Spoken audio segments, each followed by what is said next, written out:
आपण भारतीय म्हणून स्वतःला अत्यंत नशिबान समजलं पाहिजे, भाग्यशाली समजलं पाहिजे की आदरणीय नरेंद्र मोदी साहेबांसारखे आपल्याला पंतप्रधान लाभले. याचं कारण असं आहे की आपण जगभरामध्ये अन्य देशांमध्ये जी काही नागरिकांची परिस्थिती पाहिल्यानंतर सगळीकडे युद्ध सुरू आहे, सगळीकडे जीवनमान अतिशय विस्कळीत चाललेलं आहे आणि त्याच्यामध्ये आमच्या पंतप्रधानांनी आपल्याकडे कुठल्याही अशा पद्धतीचे संकट आतापर्यंत यायला दिलं नाही.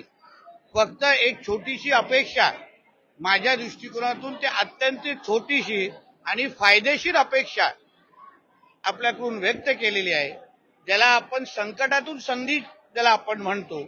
तर त्या दृष्टिकोनातून अगर आपण विचार केला तर काल पंतप्रधानांनी जे काही 7 आव्हानं केलेली आहेत त्या आव्हानाला आपण भारतीय नागरिक म्हणून आपण आपल्या पंतप्रधानांना त्याची साथ दिली पाहिजे. कारण का ज्या ज्या मागण्या, जे जे आव्हान त्यांनी केलेलं आहे त्याबद्दल आपण विचार केला तर आपल्या भारत देशाला अजून सक्षम करण्याच्या दृष्टिकोनातून ती आव्हानं अत्यंत महत्वाची आहे. उदाहरण, आपण डिझेल, पेट्रोल आणि ह्या गाड्या न वापरता आपण इलेक्ट्रिकच्या दिशेने जायचं, त्याच्यामुळे आपण अजून सक्षम होऊ शकतो.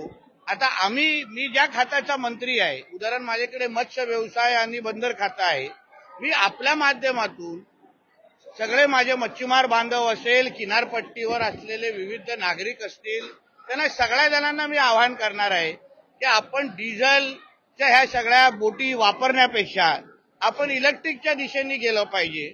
त्यासाठी माझं खातं म्हणून जे जे मदत, मत्स्य खातं म्हणून, बंदर खातं म्हणून जी जी मदत आपल्याला लागेल, जे जे कर्ज आपल्याला कुठल्या बँकेतून लागतील, ती सगळ्याची सगळी मदत करण्यासाठी आम्ही तयार आहोत. येणाऱ्या कालावधीमध्ये किनारपट्टीवर चालणारी प्रत्येक बोट, मच्छीमारीसाठी गेलेली प्रत्येक बोट ही अगर इलेक्ट्रिक झाली तर निश्चित पद्धतीने मच्छीमारांनाही त्याचा फायदा होईल आणि देशालाही त्याचा फायदा होईल. आणि ह्यासाठी जी काही यंत्रणा लागेल, जी काही शासकीय मदत, ताकद लागेल, ती पूर्ण पद्धतीने माझ्या मच्छीमार समाजाच्या मागे उभं करण्यासाठी मी तयार आहे. दुसरा मुद्दा म्हणजे पंतप्रधानांनी सांगितले आहे की 1 वर्षासाठी बाहेरगावी जाऊ नका. मी सिंधुदुर्ग जिल्ह्याचा पालकमंत्री आहे. माझा जिल्हा पर्यटन जिल्हा आहे आणि म्हणून ही माझ्यासाठी संधी आहे की आपण सिंधुदुर्ग जिल्हा म्हणून अगर विचार केला तर ही संधी, आपण संधीचं सोनं करायला हवं. आपल्या सिंधुदुर्गामध्ये येणारा जो पर्यटक आहे, जो आता ज्यांनी बाहेरगावी जाण्याचं नियोजन केलं होतं, ते सगळे प्लॅन रद्द करून आता सिंधुदुर्गाच्या दिशेने अगर येत असतील तर त्यासाठी आपण तयार राहिलो पाहिजे. हॉटेल चालक असतील, विविध पद्धतीने पर्यटन क्षेत्रातले विविध व्यावसायिक असतील, त्यांनी ह्या संधीचं सोनं करण्यासाठी जी जी मदत पालकमंत्री म्हणून, जिल्हा प्रशासन म्हणून आपल्याला द्यायची आहे, ती सगळी मदत देण्यासाठी आम्ही तयार आहोत. म्हणून हे सगळी 7 आव्हानं आपण अतिशय विचारपूर्वक अगर स्वीकारली तर माझ्या दृष्टिकोनातून मग सोनं खरंच नाही. मग दुसरं, आपण जे काही प्रवास करतो, आता मी माझ्या ताफ्यातल्या गाड्या कमी केल्या.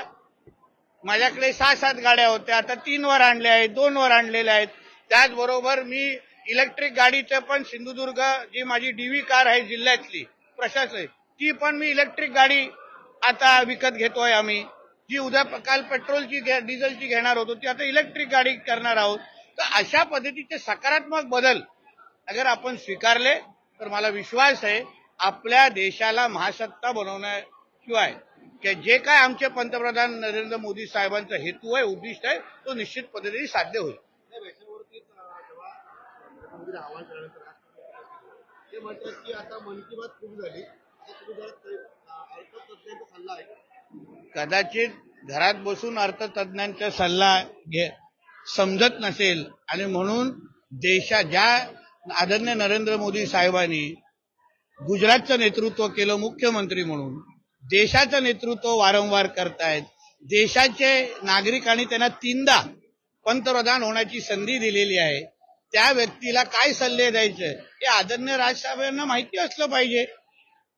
शेवटी आपल्या देशाला पुढे घेऊन जायचं असेल तर देशाची मन की बात त्यांना कळते, नागरिकांची मन की बात कळते, म्हणून तर 3दा निवडून दिलेली आहे. ते लिहिलं, त्याच्यामध्ये उद्योजक पण आले, त्याच्यामध्ये अर्थतज्ञ पण आले. आपल्या देशाचा विकासाचा दर हे राजसाहेबांना माहिती आहे का? आज आपला देश आर्थिक सत्तेमध्ये 3 क्रमांकावर आहे, 3ऱ्या क्रमांकावर पोहोचलेला आहे. तो कुठे होता आणि कुठे आहे? देश अन्य जगामध्ये होणारी युद्धाची परिस्थिती, आणि आज आपण लग्न समारंभ करतोय, कार्यक्रम घेतोय, दुसरीकडे श्वास घेण्यासाठी पण संधी भेटत नाही. तर चांगल्याला चांगलं म्हणावं, हे हा माणुसकीचा धर्म म्हणतो.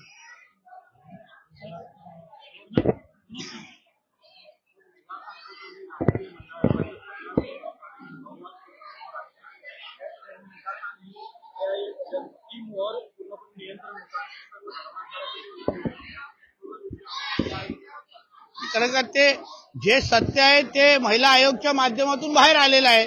आम्ही जे वारंवार बोलत होतो, अशा जिहादी मानसिकतेच्या लोकांना, ज्यांना हा देश इस्लाम राष्ट्र बनवायचा आहे गजवा हिंदच्या अंतर्गत, त्याच्यावर परत शिक्कामोर्तब होत चाललेला आहे. आणि म्हणून जसं मी काल बोललो, AIM सारख्या दहशतवादी संघटना जे काय त्या निदा खानला समर्थन करत होते, त्यांचा आता पूर्ण पद्धतीने बुरखा रोज फाटत चाललेला आहे. असुद्दीन ओवैसी म्हणतात की वंदे मातरमला जनगणमनावर तुलना करू नये, कारण ही देवीची स्तुती आहे, त्यामुळे भारत हा कुठलाही धर्म किंवा देवी देवतांना मानत नाही. आमचा देश हा हिंदू राष्ट्र आहे. आमचा देश हा देवी देवतांना मानणारा देश आहे. या देशाच्या प्रत्येक कणामध्ये महादेव बसलेले आहेत, आणि हे ज्याला मान्य नसेल तर त्यांनी त्याची दाढी आणि लंगोट आणि गोल टोपी घेऊन पाकिस्तानमध्ये निघून जावं. तुम्ही आमच्या देशामध्ये एवढी हिंमत पाकिस्तानमध्ये कोण भारताबद्दल बोलण्याची ठेवली असती का? गीताबद्दल बोलण्याची ठेवली असती का? मग हे ओवैसी सारखी घाण, ज्याला जो आतंकवाद्यापेक्षा कमी नाही, जसं मी काल त्याला ओसामा बिन लादेनची उपमा दिली ती योग्यच होती. जे ओसामा बिन लादेनचे विचार होते त्याच्यामुळे तो मारला गेला, तेच ह्या ओवैसीची उपमा आहे. कदाचित त्याचा पुनर्जन्म ह्या ओवैसी मध्ये झाला असेल. म्हणून आमच्या वंदे मातरम किंवा आमच्या हिंदू राष्ट्राकडे कोण हे वाकड्या नजरेने बघत असतील ना, त्या सरळ हिरव्या सापांना त्यांच्या पाकिस्तानच्या अब्ब्याच्या बिळामध्ये पाठवून देण्याची वेळ आलेली आहे.